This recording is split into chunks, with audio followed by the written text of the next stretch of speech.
I guess now is a good time to start talking about Paranormal Activity 3. I'm not going to give away any spoilers, but if you've seen the first Paranormal Activity, um, if you've seen any of the Paranormal Activities, you know what to expect out of this one. Except, I will say this: the third one is a lot more tense and has a lot more like just fuck with you moments than the second one did. I felt that the second one was the weakest of the three movies in terms of scares.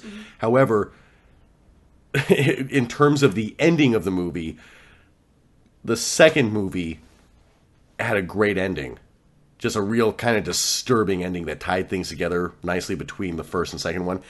The ending to Paranormal Activity 3, seeing as how it's a prequel to a prequel, it just got dumb in the last like 10, 15 minutes. It didn't feel right. It didn't match the rest of the mood of the rest of the movie. It wasn't as jarring as what's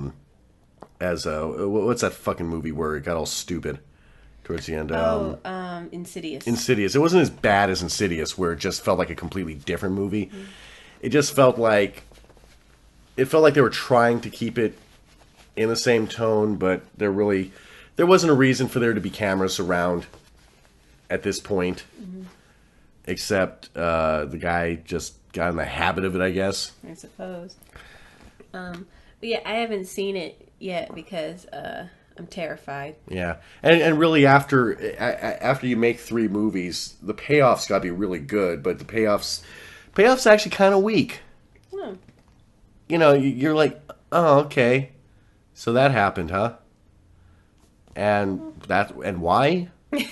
I mean, oh, well, whatever. Who cares? But there were definitely moments that I took a date to see this movie, and she screamed like 3 times. Nice. And she wasn't the only one screaming in the theater. This was a good crowd. People were fucking invested in this movie. They're like, ah! Well, with that said, where do you think horror now that I think like looking at horror from an adult perspective as to what it used to be, like where do you think the direction of horror is going now? See, the problem is that we're beginning to see a little bit of a return to classic themes. In terms of, because when you talk about horror, you can't talk about it all as one thing. You look at the slasher genre. There are subgenres in the original slasher genre, the thing that made it the thing that made it terrifying was that you really wanted to see these characters get away. There may have been 1 or 2 characters that you didn't give a shit whether they got killed, but there were definitely characters that you cared about, and the terror came from that killer being that close to the person that you wanted to see make it out of this movie alive. As years went on, the slashers themselves became the franchise, and they became pop culture icons, which when you become a pop culture icon, it's hard to keep your edge as scary, because if you're on fucking lunchboxes and like fuck, there was a point where they had Jason Voorhees show up as a guest on the Arsenio fucking Hall show. You remember that? Oh my god! Like he's just sitting there.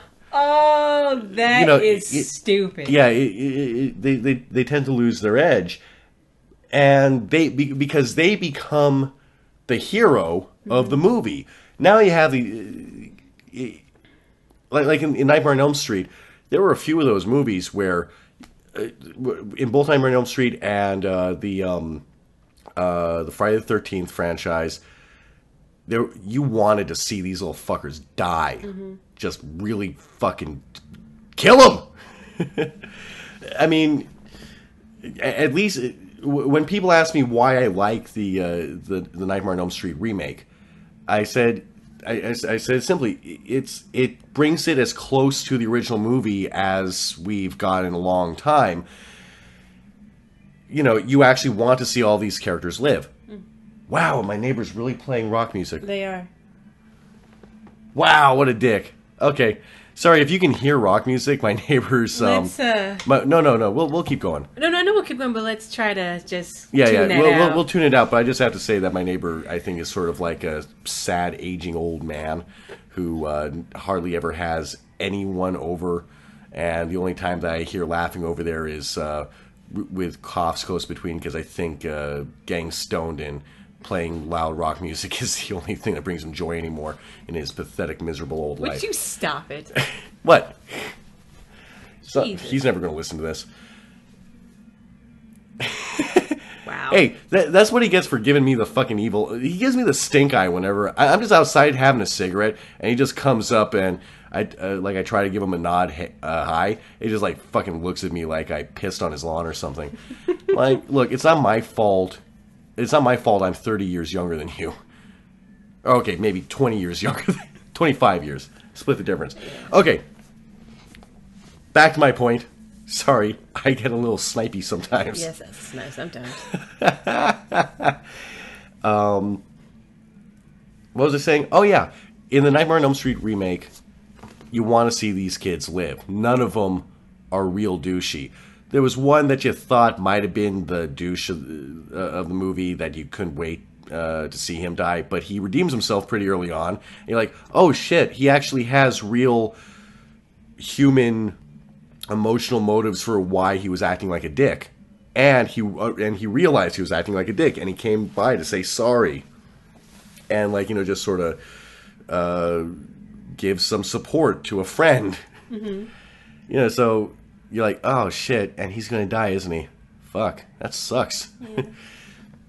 So I don't know if that is the new trend, like trying to get back to that, because they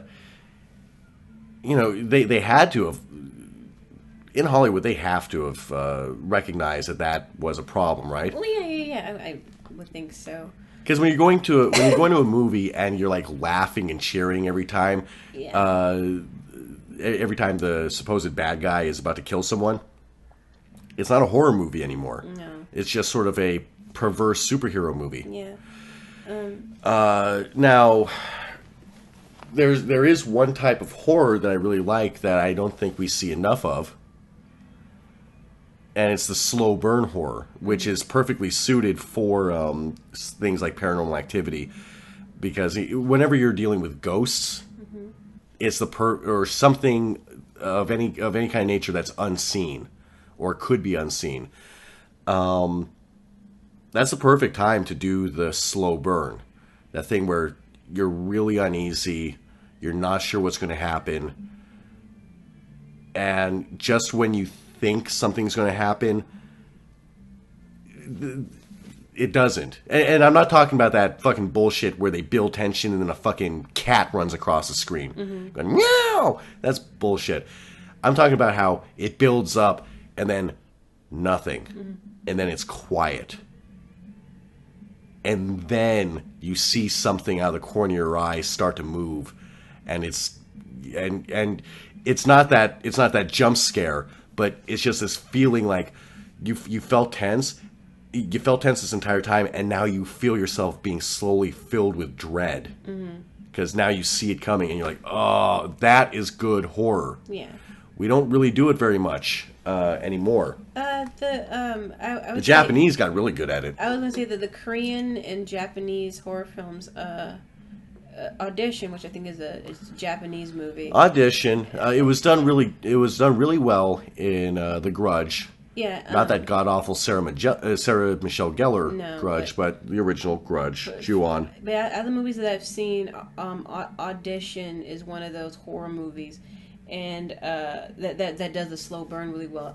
I know people don't consider Old Boy a horror film, but I ran out of my fucking apartment when the fucking twist came about. Wow. That was enough. That is another just slow burn with the fucking. It's in front of you the entire time. But anywho. Now, in terms of slashers, who's got your vote?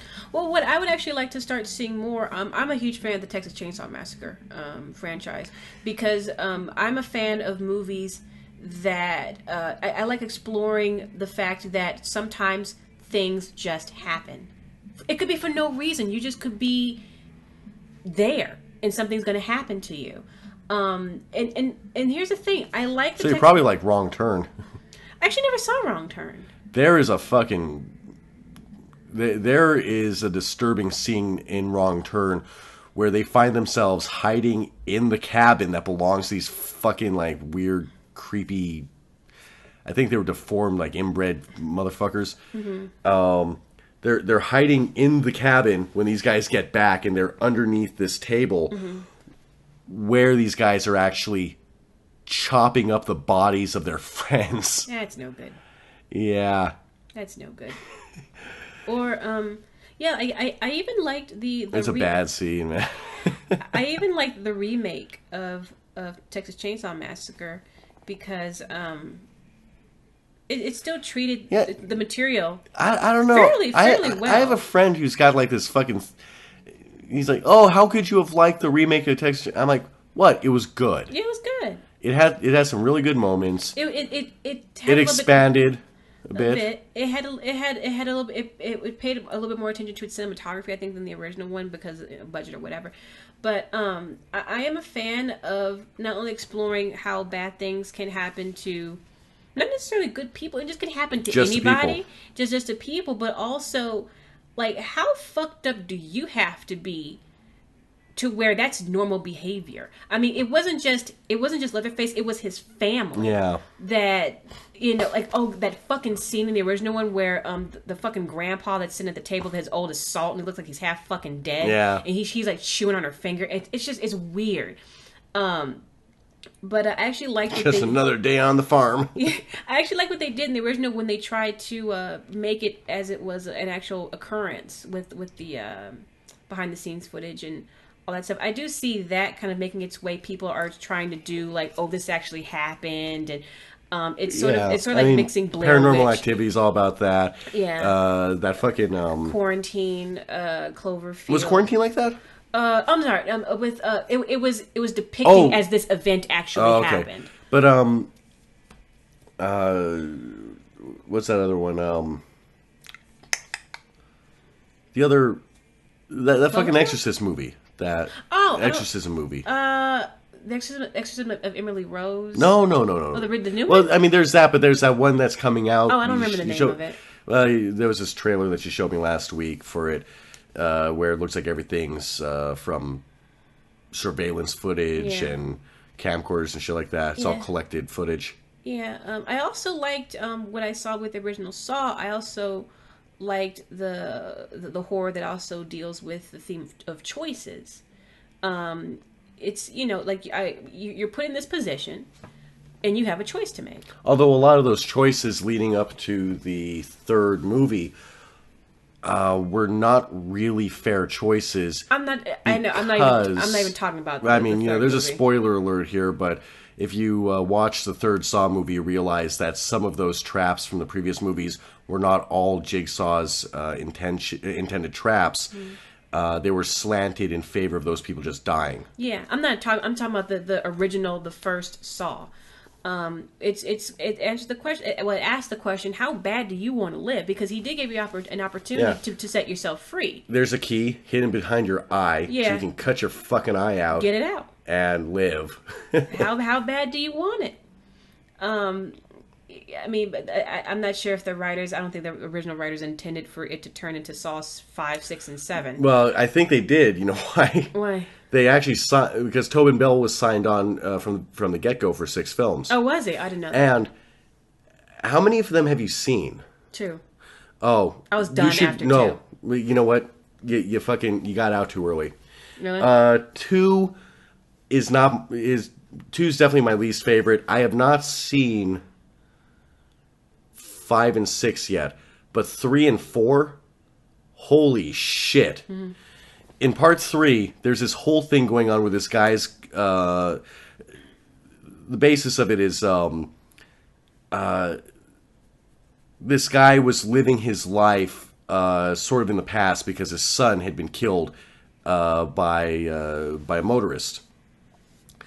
And as he's, and he's going through like this almost like a maze where in one room there's this woman who's tied up and it's like a freezer, and he has to get to the key that'll unlock her. It'll unlock her and the door, but he can choose whether or not to leave her there, because she had some.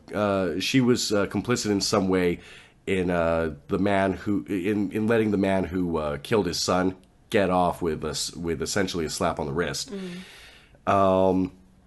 So she ends up freezing to death, even though he wanted to save her. Then there's the judge that he has to like decide whether or not he wants to save him. There's the fucking guy that that was actually driving the vehicle, who only got like 6 weeks or maybe a couple months in jail for it. Yeah, it turns out though that all of this is not really a test for him. It's a test for somebody else, and they failed it miserably. But the way, I'm trying not to lay down too many spoilers here. Well, don't. I'll tell you afterwards. Okay, it's fine. Because our audience doesn't want it. But what's really great about the one that came after that, the fifth movie, what you think is going on actually isn't going on. Is actually taking place in a timeline that is such. Oh god, the way they did it, you suddenly realize that your entire concept of the series of events was completely fucked from the get-go. And in the end, you're like, oh fuck, so that was going on, and this, like, it really. Let's just say this. All I have to say about it is, it's not really a sequel, nor is it a prequel. Maybe I'll give this Halloween. I'll do a marathon of all the Saws. Something. They got good. Okay. At least those two. I can't speak for 5 and 6. I'm planning on watching those two tonight, actually. Okay. But yeah, in my opinion, it's way more than.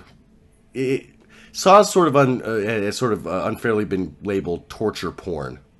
I don't think that's right. No. I mean, there are torture porn elements to it. If you want to go see torture Hostel porn, is torture porn. No, Cannibal Holocaust. Oh, Cannibal Holocaust is torture. Well, for yeah. fuck's sake. I mean, well, Hostel in no way, shape, or form is fucking torture porn. There's some movies. There's some movies out there like I think there's this one movie that Charlie Sheen saw that he was convinced was real snuff, and he was trying to get people to like track down where the fuck this came from, but it turned out that it was actually from a movie like Cannibal Holocaust. Okay. Really explicit shit. In Japan, there's I forget what it's called, but there is a subgenre of horror that the entire movie is just like explicit violence. Like there was this. I watched this thing once where the entire movie was about a killer who called himself the Samurai. And it didn't really have any plot other than in the first couple minutes, he captures a woman. And the rest of the movie, he has her anesthetized on a table as he systematically is amputating parts of her body while keeping her alive. That sucks. And then he starts carving her open and pulling out her organs one by one, just trying to see how far he can go with this while keeping her alive and conscious. That sucks. Yeah. It gets graphic as shit. Actually, another, before we wrap up, I want to point out another horror movie. I'm sure if you consider it horror. I saw The Devil, where this cop. Oh, yeah. I remember. I think it's yeah, Korean. We saw that. Yeah. I think it's Korean. His wife is murdered by this fucking psychopath. Yeah. And he seeks revenge, and it asks the question, was it worth it? Is revenge, is it all it's cracked up to be? And I mean, we had a good audience that night because people were fucking cheering for this guy to just get his comeuppance. Yeah. And every single and the guy kept him alive intentionally just to keep fucking with him. Yeah. Because the movie, it was following a serial killer who was stalking people, and then one of the I think the father of one of the victims, was it the father? The father, yeah. Father of one of the victims finds this guy and starts stalking his ass. No, the husband. Oh, the husband. Sorry. Starts stalking him and makes his entire life about fucking with this guy the way he fucked with other people. Yeah, and it gets. It actually got heavy right at the end because there's got that moment, like the way the final death takes place. You're like, ooh, that's gonna leave some psychological scars. Yeah. I like that. I can't really say that there are a whole lot of horror movies I'm looking forward to right now. Not at the moment. Not many that have been advertised, have there? No, they usually don't. I mean, unless it's a huge release, like The Thing. We're supposed to be getting a new Nightmare on Elm Street next year, aren't we? Mm-hmm. Yeah, I'm looking forward to that. I don't know.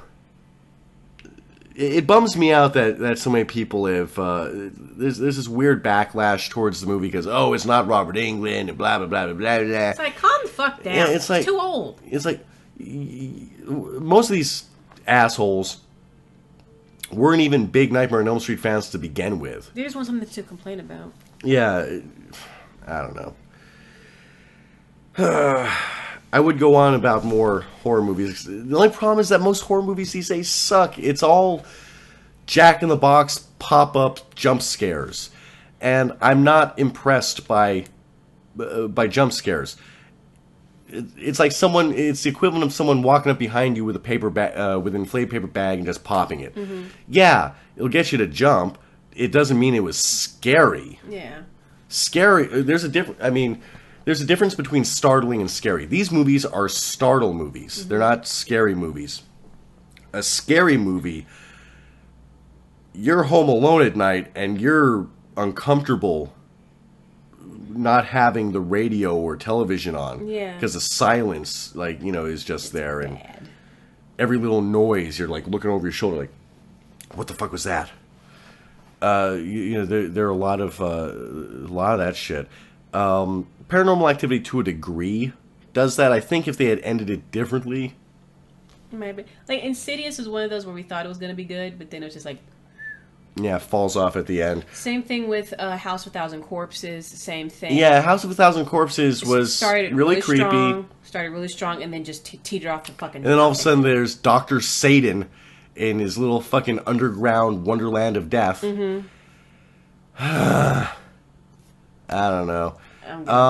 Devil's Rejects, in that respect, Devil's Rejects was a little bit of a stronger movie. It was a lot stronger. The marketing was its enemy because it was pegged as like the most horrific movie of all fucking time. Yeah, there were some very uncomfortable moments in that movie. There were. Like where you're not sure if he's going to rape that guy's wife right in front of him, and making one family member decide which of his other family members dies. Yeah, there's some pretty heavy scenes in there, but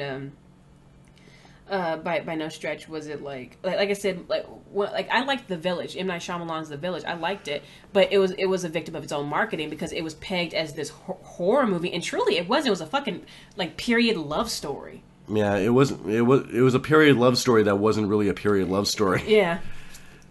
It was a little weird, but I liked it. Oh, these creatures. It's a fucking dude in a costume. Got his comeuppance, too. I was sick and tired of that guy's shit halfway through the movie. Like, good, fuck him. Alright. Put a bow on this. Really? Okay. Yeah. Are you done? I have to pee. You have to pee. Electric Tiara. Where the length of our podcast is determined by Destiny's bladder. Well, hey, we're an hour and a half, damn it. We're an hour and a half. I guess tomorrow we're going to talk about old school horror. My favorite old school horror movies, yay. Yeah, I just recently saw an old school horror film that I would definitely like to see remade. Because technically it's not really a horror movie. It's it would be classified today as a psychological thriller. Mm-hmm. Or just a thriller. It was Boris Karloff in Chambers of Blood or Corridors of Blood. Okay. Played a doctor who was he was experimenting with I